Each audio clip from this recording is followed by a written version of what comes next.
Hello friends, मेरे digital classes में आप लोग का बहुत बहुत फिर से नए सेशन में स्वागत करता हूं। तो चलिए हम देखते हैं मॉडल पेपर ये 16 नंबर का है जो आपके महिला पर्यवेक्षक के लिए चलाया जा रहा है। साथ ही साथ मैं 6 मंथ जनवरी से लेकर आपके जुलाई तक के करंट अफेयर्स भी छत्तीसगढ़ के करा दिया हूँ, ताकि जो स्टूडेंट जो है महिला पर्यवेक्षक का जो एग्ज़ाम में बैठने वाले उसके लिए तो बहुत ही कारगर है। इसको 13 लगभग 13 पार्ट में इसको कंप्लीट कराया हूँ। 15-15 मिनट का है, तो इसको बढ़िया देख लीजिएगा, आपके एग्ज़ाम के लिए बहुत ही ज़्यादा इंपॉर्टेंट। साथ ही साथ पीएससी व्यापम पुलिस कांस्टेबल के लिए जो जो छत्तीसगढ़ में जितने भी एग्ज़ाम होने वाले हैं, तो उसके लिए भी करंट अफेयर्स बहुत ही ज़्यादा इंपॉर्टेंट है। और नेशनल इंटरनेशनल पे भी मैं करंट अफेयर्स डेली बेस पे पढ़ाता हूँ, तो उससे भी बढ़िया पढ़िएगा, कहीं से भी पढ़िए। करंट अफेयर्स से बहुत ही ज़्यादा इंपॉर्टेंट होता है। क्वेश्चन की बात करूँ तो 7 से 8 क्वेश्चन, 8 से 10, 10 से 12 तक के क्वेश्चन यहाँ से पूछा जाता है। जीके जीएस के सेक्शन में क्वेश्चन को यहाँ पे इंक्लूड ज़्यादा कर दिया जाता है। तो चलिए सेशन बढ़ाते हैं। तो पिछले क्लासेस में हम देखे थे 5 क्वेश्चन मिला के, यहाँ पे जितने भी क्वेश्चन सभी टॉपिक को लेके मिला, इसमें योजना से भी छत्तीसगढ़ की जीएस मतलब सभी सेक्शन को मिला के मॉडल पेपर जो टेस्ट सीरीज क्वेश्चन को बनाया गया। कंप्लीट छत्तीसगढ़ के जीके वगैरह यहाँ पर कंप्लीट कर दिए हूँ, तो यहाँ पे जाके देख सकते हैं। तो चलिए सेशन बढ़ाते हैं आगे। तो राज्य शासन के जो विमान को किस नाम से पुकारने पर सहमति हुई है? मोरध्वज, हंसराज, जटायु या आपका गरुड़? तो राज्य शासन का जो विमान है, इसको हाल ही में नाम इसको दिया गया है, जिसको अब किस नाम से इसको पुकारा जाएगा, तो इसको मोरध्वज के नाम से इसको पुकारा जाएगा। ए ऑप्शन करेक्ट आंसर हो जाएगा। तो छत्तीसगढ़ शासन के जो विमान को अब मोरध्वज के नाम से इसको यहाँ पे नाम दिया गया है। अब इसको सहमति भी अभी हो चुकी है। अगला क्वेश्चन देखिए, एकलव्य विद्यालय योजना कब से प्रारंभ की गई है? 2008 में, 2004 में, 2006 में या आपके 2000 सन में? तो इसका जो करेक्ट आंसर हो जाएगा बी ऑप्शन हो जाएगा यहाँ पे करेक्ट। सन 2006 में, 2006 में एकलव्य विद्यालय योजना को प्रारंभ की गई है, तो इसको याद रखिएगा। अगला क्वेश्चन देखते हैं यहाँ पे। अगला क्वेश्चन देखते हैं, मुख्यमंत्री मितान योजना कब से प्रारंभ की गई है? 1 मई 2022 से, 1 अप्रैल 2022 से, 1 मार्च 2022 से या 1 जनवरी 2022 से?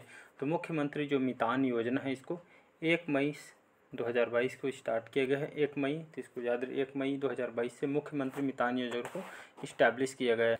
अगला क्वेश्चन देखते हैं, छत्तीसगढ़ के सबसे बड़ा जो जलप्रपात है, रानी, दाह, तामड़ा, चित्रकूट या आपका तीरथगढ़? अगर देखेंगे तो छत्तीसगढ़ के सबसे बड़ा जो जलप्रपात है आपका चित्रकूट जलप्रपात है। कहाँ पे स्थित है? तो ये आपके बस्तर में है। बस्तर में बहुत सारे यहाँ पे जलप्रपात, वाटरफॉल वगैरह ये आपके बहुत सारा देखने को मिल जाएगा, तो इसको याद रखिए। बाकी छत्तीसगढ़ के जीएस में इसको कंप्लीट जलप्रपात, जितने भी नदियाँ वगैरह, इसको कंप्लीट बताया। तो यहाँ पे हम जितना ज़्यादा क्वेश्चन हम करेंगे उतना ज़्यादा आपके लिए बेनिफिट।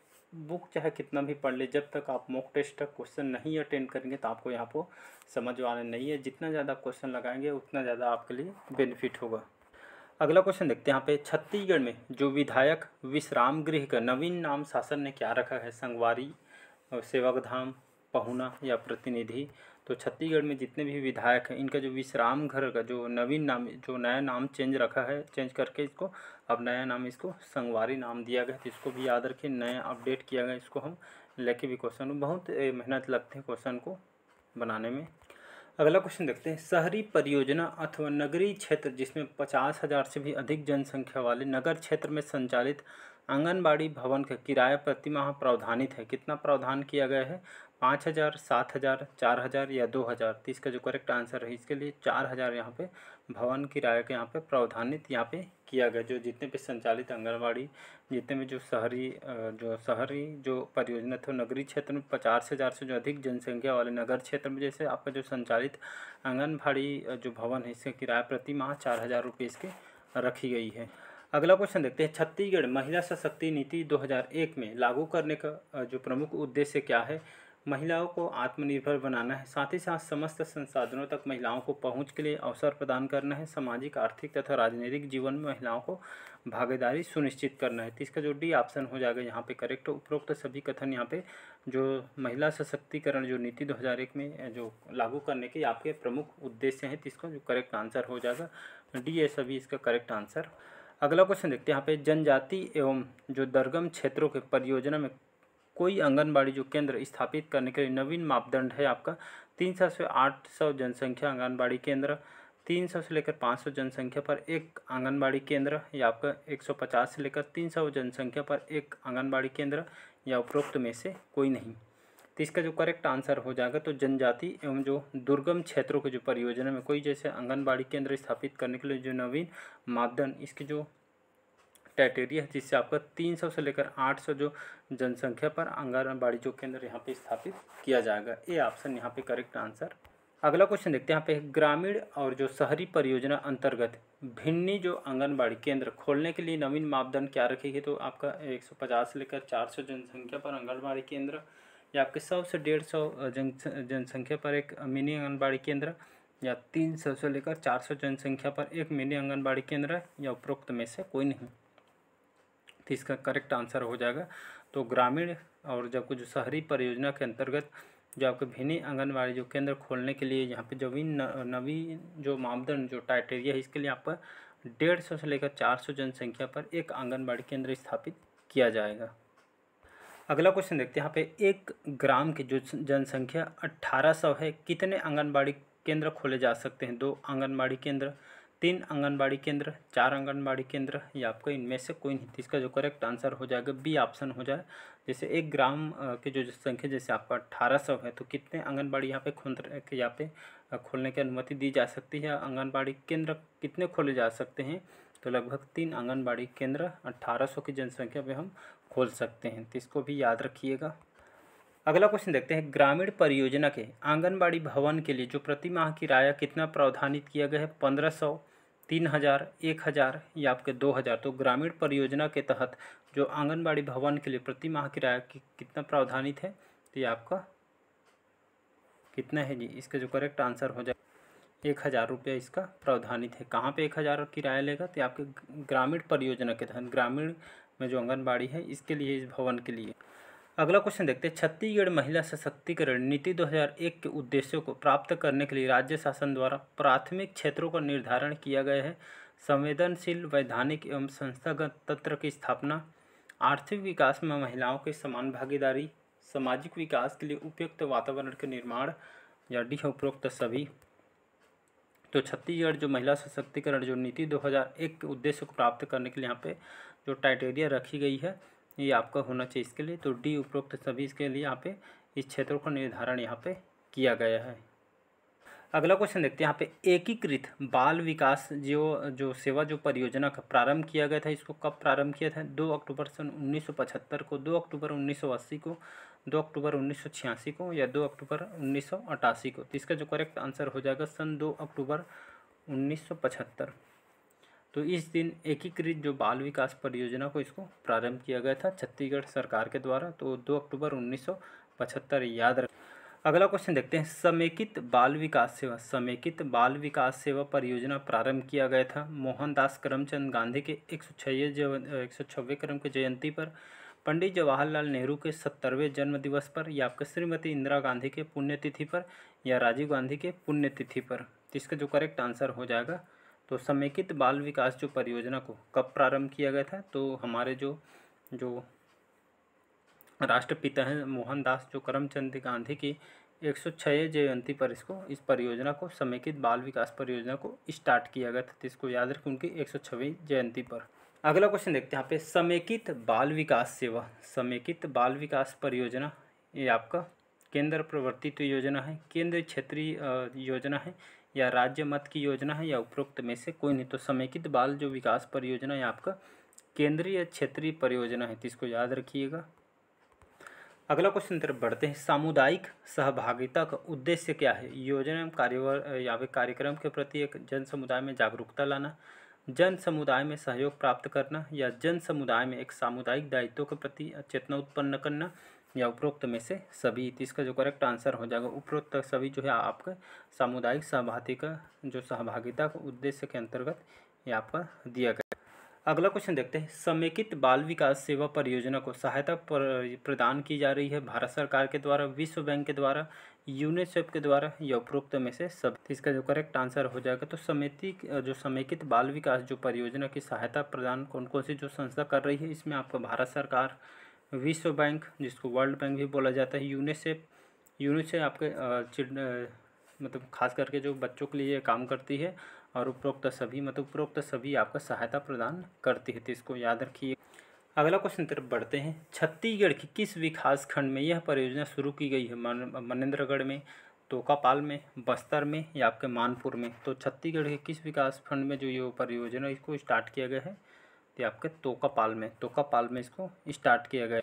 अगला क्वेश्चन देखते हैं। समेकित बाल विकास परियोजना चालू करने का जो मुख्य उद्देश्य क्या है? कुपोषण को दूर करना है, बच्चों को उचित मानसिक और शारीरिक सामाजिक विकास को नींव डालना है, शिशु मृत्यु जो मातृ दर को एक पूरा कमी करना है, या उपरोक्त में से सभी? तो समेकित बाल विकास परियोजना चालू करने का जो मुख्य उद्देश्य आपके ये सभी क्राइटेरिया यहाँ पे लागू होती है, उपरोक्त सभी इसका करेक्ट आंसर हो जाएगा। अगला क्वेश्चन देखते हैं। छत्तीसगढ़ राज्य में वर्तमान में एकीकृत बाल विकास सेवा परियोजना कितना संचालित है? तो छत्तीसगढ़ में अभी 220 याद रखिए। तो छत्तीसगढ़ में वर्तमान में एकीकृत बाल विकास सेवा परियोजना 220 यहाँ पे संचालित किया गया इस परियोजना को, तो इसका सी ऑप्शन यहाँ पे करेक्ट आंसर हो जाए। अगला क्वेश्चन देखते हैं। यहाँ पे एकीकृत बाल विकास सेवा परियोजना अंतर्गत कुल कितने आंगनबाड़ी केंद्र संचालित है? ए, बी, सी या डी? तभी देखेंगे। 46,059 मतलब सी ऑप्शन यहाँ पे इतने आंगनबाड़ी केंद्र जो अभी वर्तमान में इस एकीकृत बाल विकास सेवा परियोजना के अंतर्गत यहाँ पे संचालित किया गया है। 46,059, तो इसको याद रखिएगा, 46,059। अगला क्वेश्चन देखते हैं। एकीकृत बाल विकास सेवा के उद्देश्य को प्राप्त करने के लिए हितग्राही को सेवाएं दी जाती है। टीकाकरण, स्वास्थ्य जांच, पूरक पोषण आहार, संदर्भ सेवा, पोषण एवं स्वास्थ्य शिक्षा, और इसके साथ पोषण और स्वास्थ्य शिक्षा, शाला पूर्व अनौपचारिक शिक्षा या उपरोक्त में से सभी। तो इसके तहत यहाँ पे सभी आपको जो प्रोवाइड यहाँ पे किया जाता है लोगों को।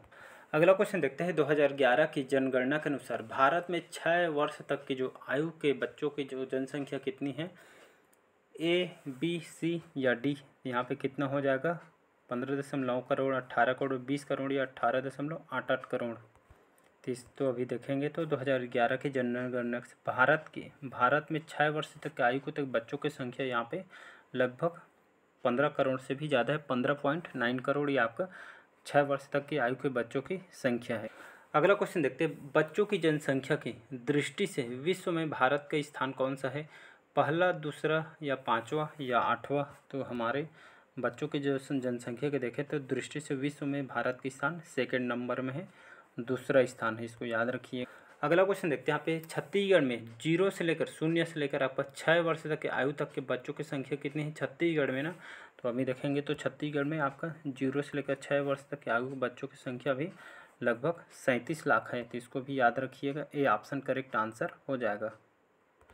अगला क्वेश्चन देखते हैं। यहाँ पे गर्भवती और शिशुवती माताओं को ICDS की निम्नलिखित कौन सी सेवाएं दी जाती है? स्वास्थ्य जाँच, टीकाकरण, पूरक पोषण आहार, संदर्भ सेवा या आपके पोषण एवं स्वास्थ्य शिक्षा या उपरोक्त सभी?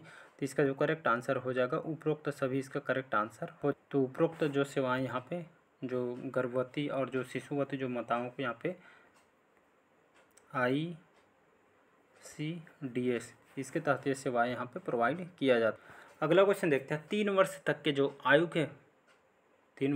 तक के जो बच्चे को यहाँ पे ICDS की जो कौन सी सेवाएं प्रदान की जाती है? पूरक पोषण आहार, टीकाकरण, संदर्भ सेवा, स्वास्थ्य उपरोक्त सभी? तो अभी जस्ट बताया उपरोक्त सभी यहाँ पे सेवाएं यहाँ पे प्रोवाइड किया जाता है। अगला क्वेश्चन देखते हैं। यहाँ पे 3 वर्ष से लेकर 6 वर्ष तक आयु तक के बच्चों को ICDS दी जाने वाली जो शामिल नहीं हैं, तो संदर्भ सेवा, स्वास्थ्य जाँच, शाला पूर्व अनौपचारिक शिक्षा या आपका स्वास्थ्य और आपका पोषण शिक्षा?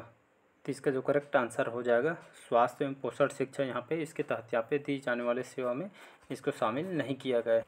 अगला क्वेश्चन देखते हैं। 15 से लेकर 45 वर्ष तक के जो अन्य महिलाओं को ICDS की कौन सी सेवा प्रदान की जाती है? पोषण एवं स्वास्थ्य शिक्षा, पूरक पोषण आहार, टीकाकरण या आपका अनौपचारिक शिक्षा? तो इसका जो करेक्ट आंसर हो जाएगा तो इसमें पोषण और स्वास्थ्य शिक्षा इसमें सेवा यहाँ पे इसके तहत यहाँ पे 15 से लेकर 45 तक के जो एज में जो महिलाओं को इसके तहत यहाँ सेवा यहाँ पे प्रोवाइड किया जाता है। अगला क्वेश्चन देखते हैं। यहाँ पे पूरक पोषण आहार के हितग्राही कौन कौन होते हैं या इसका लाभ कौन कौन उठाते हैं? 6 माह से लेकर 6 वर्ष तक के बच्चे, गर्भवती शिशुवती या आपके किशोरी बालिका या उपरोक्त सभी। तो इसका जो करेक्ट आंसर हो जाएगा उपरोक्त सभी। तो पूरक पोषण आहार में जो हितग्राही जो होते हैं 6 माह से लेकर 6 वर्ष तक के जो बच्चे हैं, गर्भवती, साथ ही साथ शिशुवती और किशोरी जो बालिका होती हैं, ये सभी उपरोक्त सभी इसका करेक्ट आंसर हो जाएगा। अगला क्वेश्चन देखते हैं, पोषण एवं स्वास्थ्य शिक्षा के हितग्राही कौन होते हैं? तो अभी जस्ट बताया मैं 15 से लेकर 45 तक के एज की जो महिलाएं, अन्य और गर्भवती, शिशुवती, किशोरी वाले उपरोक्त सभी इसका करेक्ट आंसर हो जाए। अगला क्वेश्चन देखते हैं, भारत में राष्ट्रीय बाल नीति अपनाई गई है 1960 में, 1950 में, 1974 में या 1988 में? तो इसको अपनाया गया था, भारत में राष्ट्रीय बाल नीति अपनाई गई थी 1974 में इसको अपनाई गई थी। तो इसको याद रखिए। चलिए आज के सेशन जो है यहीं तक रखते हैं, बाकी जो क्वेश्चन हम अगले पार्ट में क्वेश्चन को कवर करेंगे। तो कमेंट करके जरूर बताइए आज के सेशन कैसे लगा। महिला परीक्षा की तैयारी कर रहे हैं तो उसके लिए तो बहुत ही ज़्यादा इंपॉर्टेंट है। साथ ही साथ जितने भी योजना वगैरह जो क्वेश्चन बन सकते हैं यहाँ पे इंक्लूड मैं कर दिया हूँ। तो चलिए आज के सेशन यहीं तक रखते हैं, मिलते हैं अगले पार्ट में, हम नेक्स्ट पार्ट में मिलते हैं। सारे क्वेश्चन आपके इंपॉर्टेंट है, तो अच्छा लगे चैनल को लाइक शेयर सब्सक्राइब कीजिएगा। Thank you.